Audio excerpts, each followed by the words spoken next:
Las cifras muestran que el modelo económico, respaldado por la Constitución de 1993, ha reducido la pobreza y logrado un crecimiento económico récord al fomentar la actividad empresarial y abrirse a la economía global en los últimos 30 años. Por eso evaluamos los logros económicos que han convertido a Perú en el líder de la región.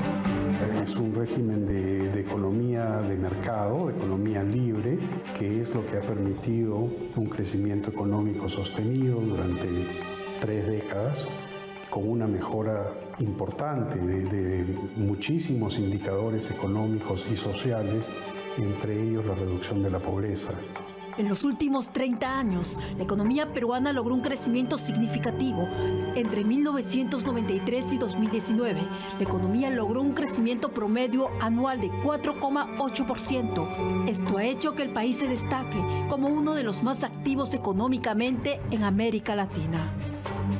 En términos cuantitativos, el PBI del Perú creció de 51.745 millones de dólares en el 2000 a 222.045 millones de dólares en 2018, según datos del Banco Mundial.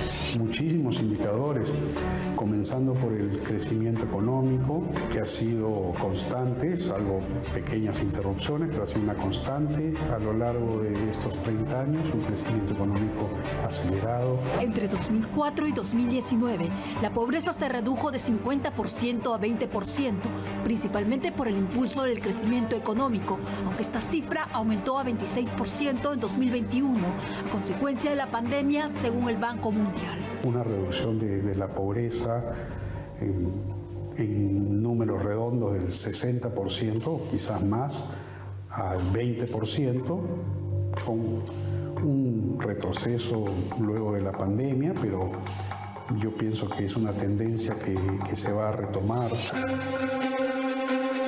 Es esencial que el crecimiento económico beneficie a todos. Sin embargo, esto dependerá de cómo el Estado administre sus recursos y no de la Constitución, opinó el constitucionalista Aníbal Quiroga.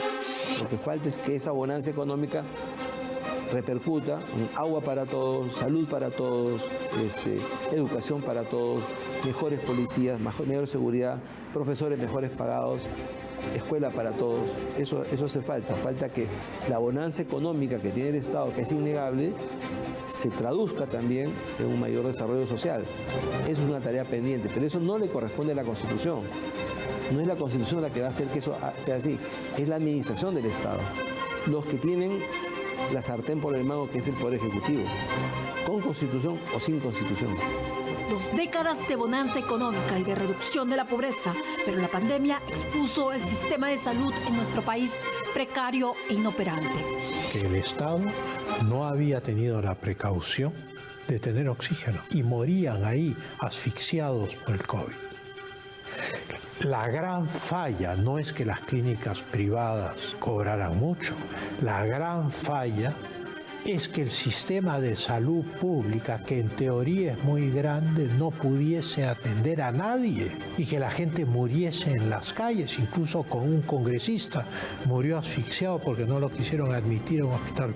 Según el ex canciller Francisco Tudela, no todos los peruanos han experimentado el crecimiento económico debido a problemas en la gestión pública.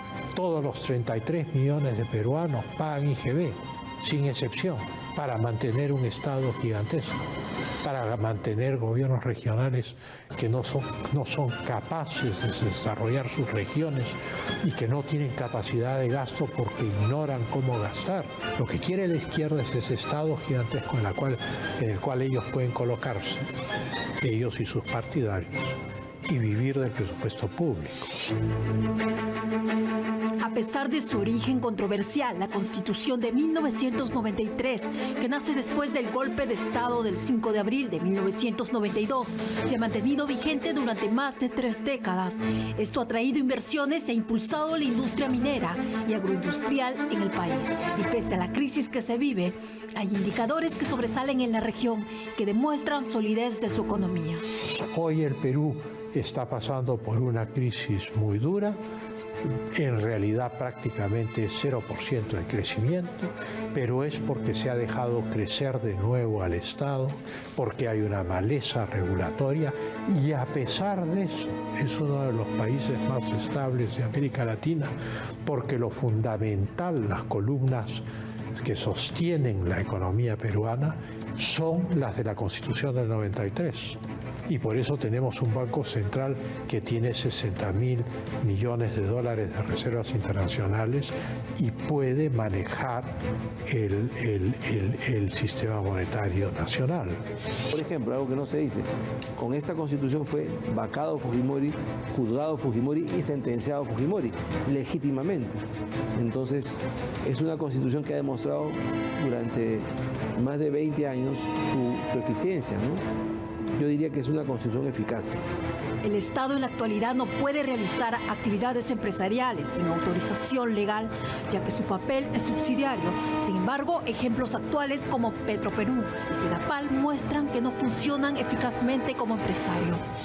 Hoy día el Estado no puede hacer actividad privada salvo que esté autorizado por ley de la República, ¿no? Porque tiene un rol subsidiario. Entonces el Estado no es un buen empresario. Le puedo citar 2 ejemplos de la vida actual que no funcionan. Petroperú, que está quebrada, y Sedapal, que vamos a enfrentar este fin de semana una sequía porque no funciona bien. Fueron las 2 empresas que quedaron sin privatizarse. En lugar de cambiar la Constitución, el economista Iván Alonso propone realizar modificaciones en las relaciones entre el Ejecutivo y el Legislativo para un mejor equilibrio de poderes. Creo que en las relaciones entre el Ejecutivo y el Legislativo debería haber algunos cambios para que no estemos bajo la permanente amenaza de que el gobierno cierre el Congreso o de que el Congreso destituya al presidente. Se podría hacer algunas modificaciones para que ambas partes asuman con mayor responsabilidad el rol que tienen. Desde 1993, la Constitución de Perú ha sido ajustada en respuesta a los cambios sociales y políticos, con 10 cambios de presidente y crisis. Aunque algunos proponen una nueva Constitución, expertos creen que no es la solución, ya que la Constitución actual ha impulsado la inversión y convertido a Perú en un líder económico en América Latina. El Perú había vivido un régimen proteccionista en realidad desde el principio de los años 60. En que muchas de estas políticas fueron adoptadas y se agudizó con la dictadura militar. El Perú estaba quebrado por el socialismo. El Perú había quebrado por el socialismo. Los que redactamos la Constitución del 93, la redactamos a la luz de la experiencia histórica peruana. Es una Constitución 100% peruana que tomó en cuenta los enormes sufrimientos que la miseria que el socialismo había ocasionado.